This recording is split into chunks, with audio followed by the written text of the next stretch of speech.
Hello, and welcome to another episode of Breadcast Anime Talk. Recently, I've been going through and watching the whole of Digimon. Now, I do remember watching some Digimon when I was much younger, but it has been a long time and a nice time watching it possibly again now.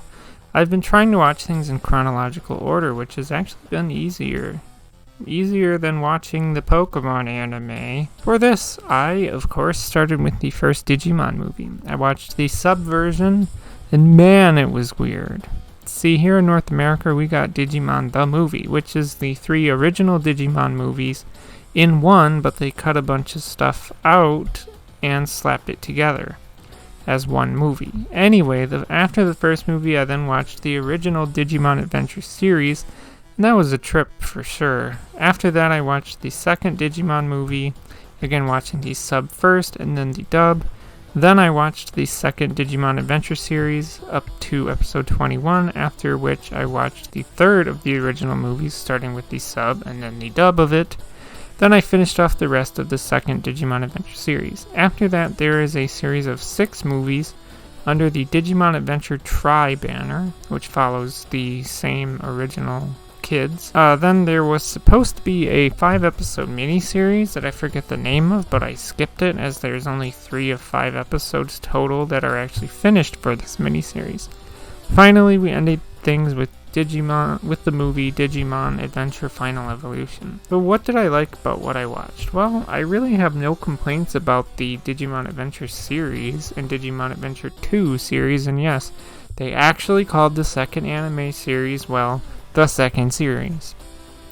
In terms of the original 3 movies, I have to say that I prefer watching the dubbed version than the sub version. I know the dubs have a lot of stuff cut out and all that, but the Japanese movies are just, well, they really make them feel like actual monster movies akin to the likes of classic Godzilla movies and so on. I remember after watching the sub version of the first movie, I had so many questions, but then when I watched the dub version, I had less questions, as things actually made sense. Also, the Japanese versions of all 3 movies are not as funny as the dubs, and they have creepy as fuck orchestral music that they reuse a lot, and I just really didn't like the music or really any of the Japanese versions of the original 3 movies. Speaking of movies, the 6 Digimon Adventure Tri movies are just fantastic. It's a bit different. It's a bit of a difference that you are watching movies and series that, they start in the 90s with that 90s animation, but then the story of these original Digimon characters aren't continued until 2015, which is the Digimon Adventure Tri movie series. And of course, the animation is newer, cleaner. I don't want to say better because I didn't, the original series animation didn't bother me, but it's newer and cleaner. What I liked about the 6 movies is that they're darker, a little more adult, and occasionally one of the characters swore, and there's blood, but you get the same amount of comedy that the original 2 series and original 3 movies had. I looked at the reception for these movies, and apparently people didn't like them as much, though I thought they were great, honestly. I gotta believe that these are probably the people that thought that the 2020 reboot of Digimon was good, which I will get to later. The thing that I have the most issues with is the Final Evolution movie. The premise of this movie is that there's this woman that made super evil Digimon that turns out to be the villain of the movie. This Digimon steals the consciousness of Digidestined around the world because they decided to introduce this in this movie that once a Digidestined grows up, the bond between the Digimon and their partner gets weaker until it breaks, and the Digimon will simply disappear. Ironically, 2 of the 6 original Digidestined happen to have this happen to them in the movie.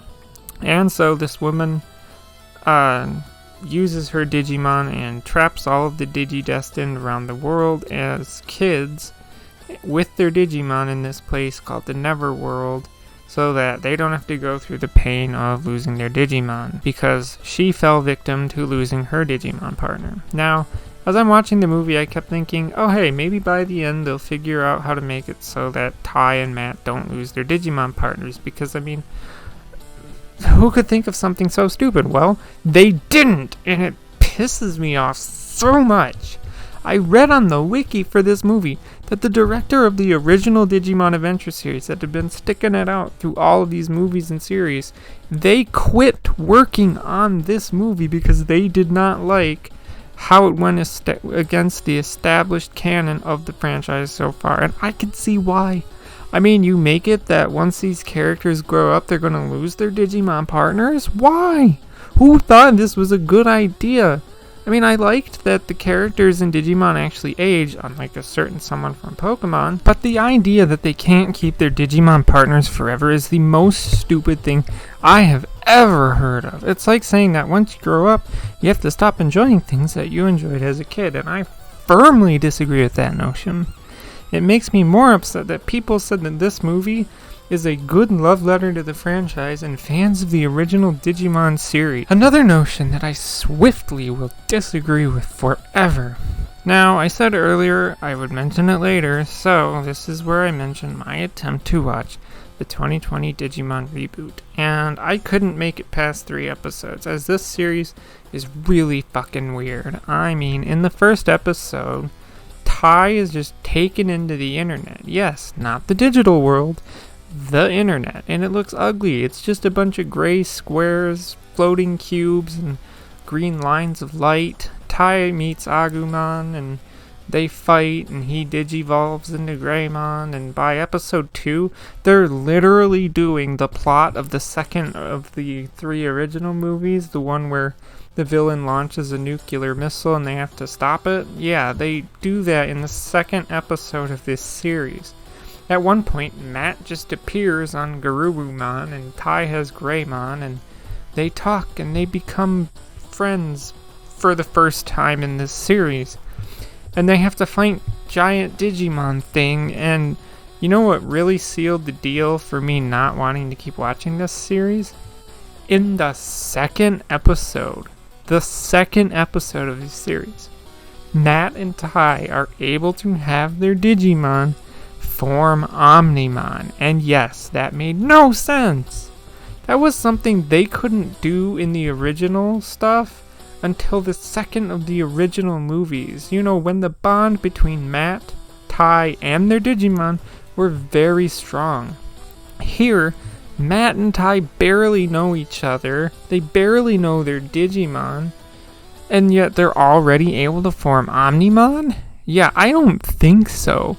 It was not until the end of the 3rd episode that they actually go to the digital world, and it's just Matt and Tai at that point. Yeah, Izzy was helping them all along in the first 2 episodes, but somehow he doesn't get sucked into the internet with Matt and Tai. In 3 episodes, the 2020 Digimon series filled me with more questions than answers, and I couldn't care enough to want to keep watching it. Well, next up for me is Digimon Tamers, and whatever else is after that. I may make another video like this for whatever comes next. That's all I have to say, so if you want to add to the conversation, leave a comment below. As always, thanks for listening, and goodbye.